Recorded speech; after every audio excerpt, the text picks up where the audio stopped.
Welcome everyone, this is On Just Restart, and today we're going to be talking about how we're going to be getting a first-party focused Nintendo Direct in the month of July. Or rather, we've already been getting the first-party Nintendo Direct throughout July, and there's more to come. That's the idea. It's a theory, a speculation where there's some evidence, but it's not fully proven, but I think this is what's happening, so that's what we're going to be focusing on today. Now, before we jump into things, let me first very quickly talk about my social media. You may see a few different things here on screen. You can check that all out. It is linked in the description below. And of course, if you like what you're seeing here, you can subscribe or perhaps even consider joining as a member. Alright, so ultimately what I'm getting at here is that it appears what we're getting from Nintendo is a series of social media drops. One day we may get a trailer for the next big Kirby spin-off called Kirby's Dream Buffet. The day right after, we may get a release date for Bayonetta 3 along with new information about the game, including pre-order information.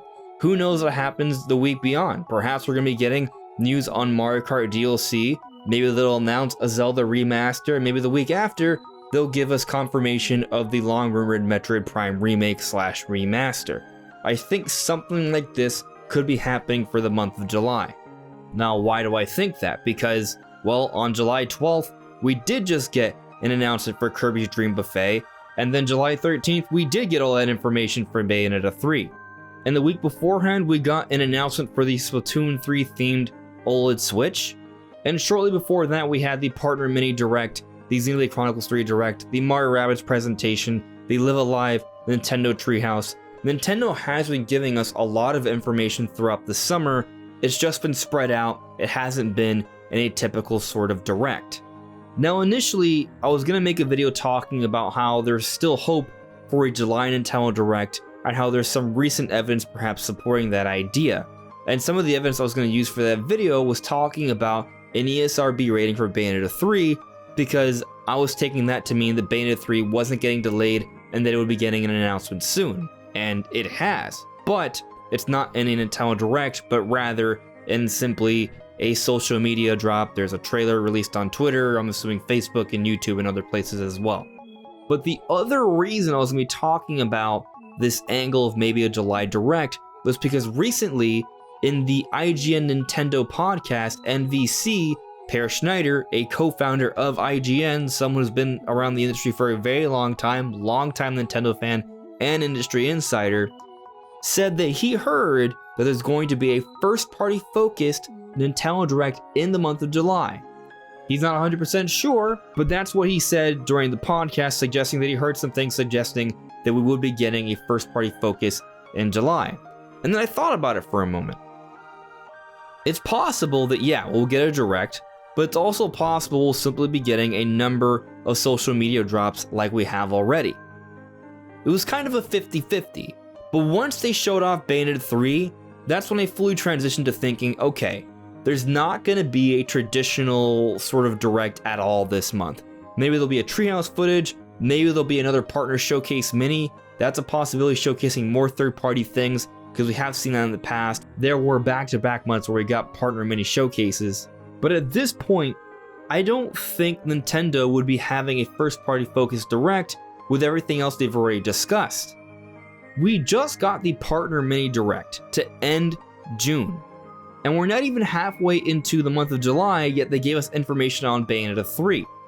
Bayonetta 3 is an interesting case here, because you could have argued that Bayonetta 3 was a likely candidate to be showed off in a Partner Direct, because Bayonetta 3, while it is funded and published by Nintendo and it's associated with Nintendo, technically is not wholly owned by Nintendo. It's not a true 100% first-party character.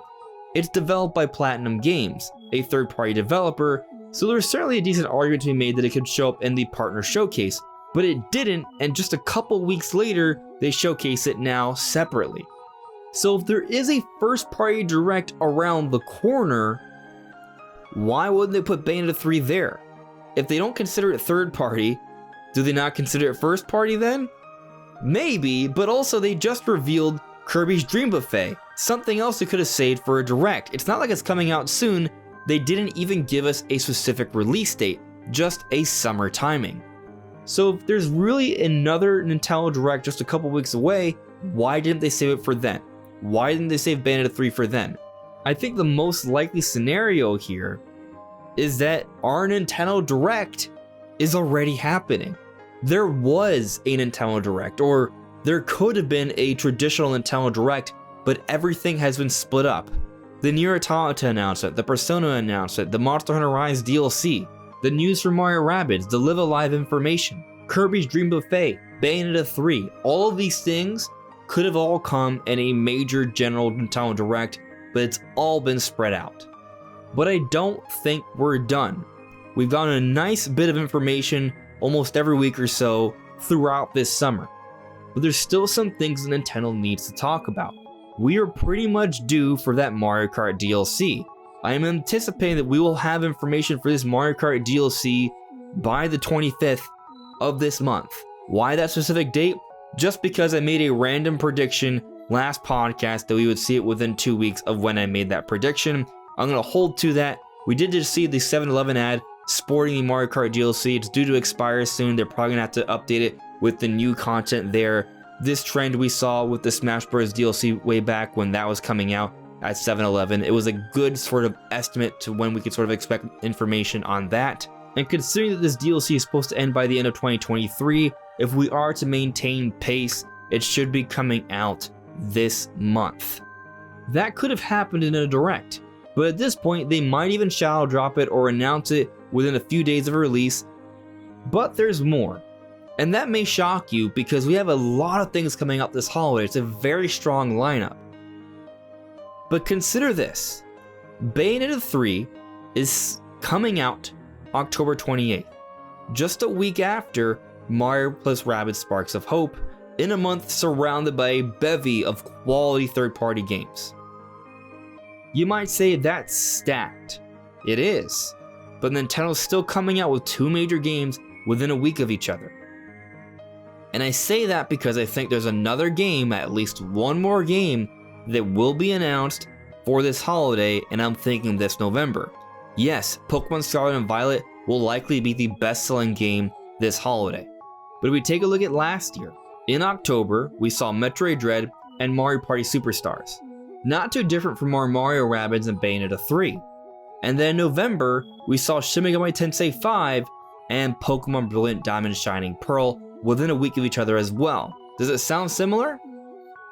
I'm thinking there is one more game to come out this year, and interestingly, if you think about it, there isn't actually an internally developed Nintendo game that's coming out in the October, November, December period, at least that hasn't been announced yet. Bayonetta 3 is made by Platinum Games. Pokemon is made by Game Freak, not owned by Nintendo. Yes, Nintendo owns a fair bit of Pokemon, but Game Freak itself is technically not a part of Nintendo. And then Mario Rabbids is made by Ubisoft. Point is, I'm not saying there has to be an internally developed Nintendo game every single holiday, but there usually is at least one. There are exceptions. And I'm thinking it's Metroid Prime Remake. It's been rumored for quite some time. Jeff Grubb recently doubled down on the idea of it coming out this holiday. I think there's a pretty good chance it's actually happening for this holiday, and I think it's probably going to get announced, if not this month, in August. But for the sake of argument of this spread out July Direct just being social media drops throughout the month, continuing this trend of announcements we've seen throughout the summer, I think Metroid Prime Remake could be announced in one of these final remaining weeks this month. And another consideration, maybe not so much for the holiday, would be a Zelda release.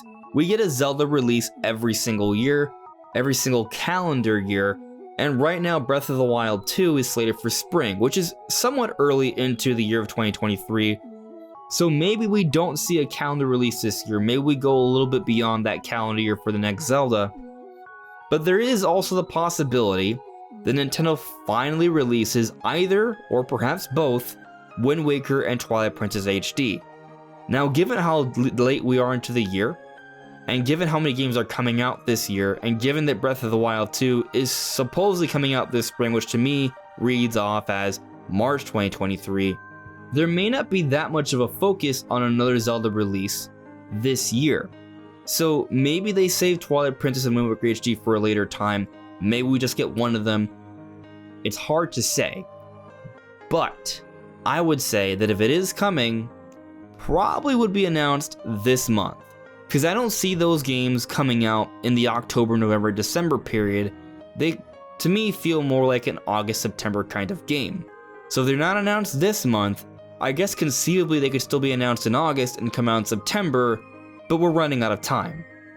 The ultimate point I'm making here, though, is that while we've gotten some pretty nice social media drops, I think there's a few more. I think one of them could be the Metroid Prime Remake. I think the other one's going to be Mario Kart.